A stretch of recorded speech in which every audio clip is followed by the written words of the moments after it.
Il y a des vidéos qu'on fait convaincus qu'elles seront utiles et dont nous pourrons être assurément fiers, et d'autres dans lesquelles on se lance parce qu'on se dit qu'il faut bien sortir une vidéo de temps en temps. Eh bien, cette vidéo appartient à cette deuxième catégorie. Mais bien qu'initialement perplexe, j'ai fini à force d'études par trouver un véritable intérêt à ce sujet sur lequel je ne manquerai pas de revenir, et ce, pour votre plus grand plaisir, en vous souhaitant un excellent visionnage, mesdames, messieurs, et personnes non binaires.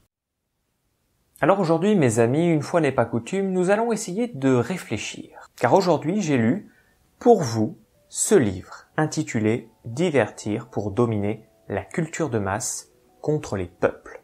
Alors déjà, commençons par le commencement et posons-nous une question. Posons-nous une bonne question. Et la bonne question à se poser au début de n'importe quel exposé, c'est la question de la définition, du cadre de ce dont on va parler. Et oui, vous me direz, tu nous parles de culture de masse, mais qu'est-ce que tu entends au juste par culture de masse? Ou plutôt, qu'est-ce que ce livre entend par culture de masse? Alors bon, je ne veux pas être très original et je vais simplement vous en lire la définition qui en est donnée. La culture de masse se définit comme un ensemble d'œuvres, d'objets et d'attitudes conçus et fabriqués selon les lois de l'industrie et imposés aux hommes comme n'importe quelle autre marchandise. Et ça, c'est un élément important, comme n'importe quelle autre marchandise. C'est donc bien la soumission à un double phénomène qui fait que l'on peut qualifier quelque chose comme faisant partie intégrante de la culture de masse. Ce premier phénomène, c'est celui de la marchandisation. Une œuvre n'est plus une œuvre, c'est avant tout un produit. Un produit souvent destiné à faire vendre d'autres œuvres à son tour. Eh oui, c'est triste. C'est triste. On songe notamment au dernier film Star Wars qui nécessite, pour les comprendre et pour combler les trous noirs laissés par l'histoire, l'achat et la lecture de livres et de bandes dessinées. Je t'ai perdu, Anakin! Je t'ai perdu! Et ce phénomène n'est pas propre au film, puisqu'on le retrouve également dans les jeux vidéo. La mode est aujourd'hui au DLC. Bientôt, il faudra donc payer pour avoir le privilège d'assister à la résolution de l'histoire d'un jeu. Trouvez-vous ça normal?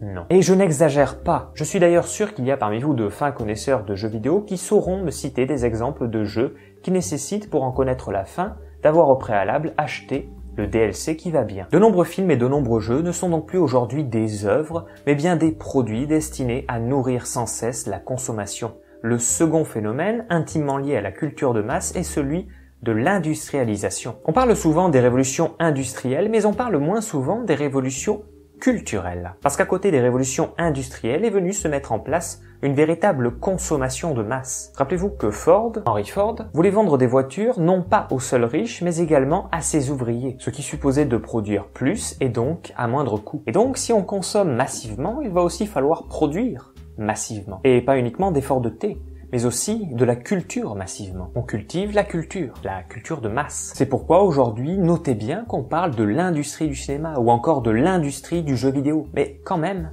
on ne parle pas encore de l'industrie de la littérature. Enfin, ça ne saurait tarder. Toutefois, ce livre ne porte pas tellement loin la réflexion autour de cette notion de culture de masse. Et c'est dommage. C'est dommage, il ne fait finalement que s'intéresser à certains aspects de cette culture. Mais quels sont-ils ces aspects, me direz-vous? Quels sont-ils ces aspects de la culture de masse? Eh bien, on retrouve bien évidemment la pub, la télévision, les films, les séries, mais aussi, et c'est le sujet que je vais à présent aborder, le tourisme de masse et le sport.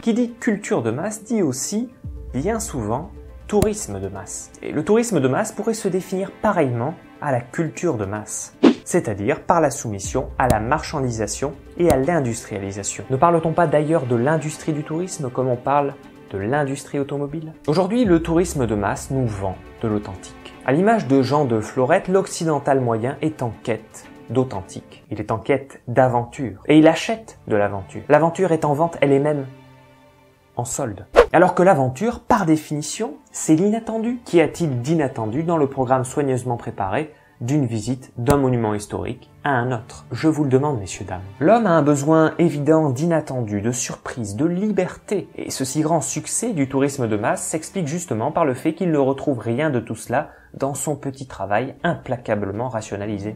Il a donc besoin de récupérer de ce travail monotone au moyen de séjours touristiques dans des hôtels low cost de pays où le salaire minimum, s'il existe, est d'environ 50 €. Pays où il n'est vu que comme un blanc privilégié et véritable portefeuille ambulant qu'il convient à la population locale de détrousser. C'est la triste réalité. Et pourtant, ce blanc privilégié, une fois retourné dans son pays, n'est ni plus ni moins qu'un prolétaire en puissance. Un prolétaire finalement bien similaire à ceux-là même qui l'ont détroussé dans le pays où il a passé ses dernières vacances. Eh oui, l'argent vient tout corrompre, y compris les relations humaines. Le touriste de masse est donc en quête d'espaces vierges qui, sitôt qu'il les aura foulés, ne le seront plus. Il est en quête de grands espaces purs, inviolés, pour se ressourcer, se retrouver, voire même se découvrir.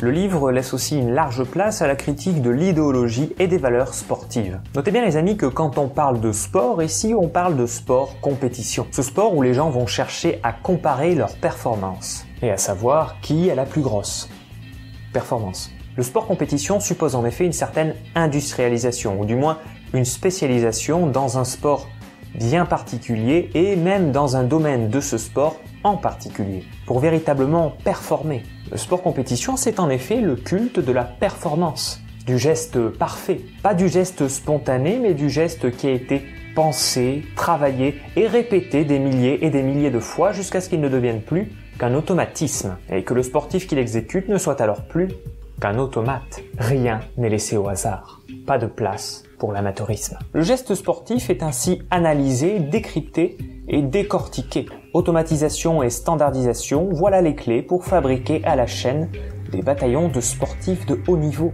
Le plaisir, qui normalement devrait être présent dans n'importe quelle activité de loisir, a ici complètement disparu au profit d'une vision rationalisée du geste sportif.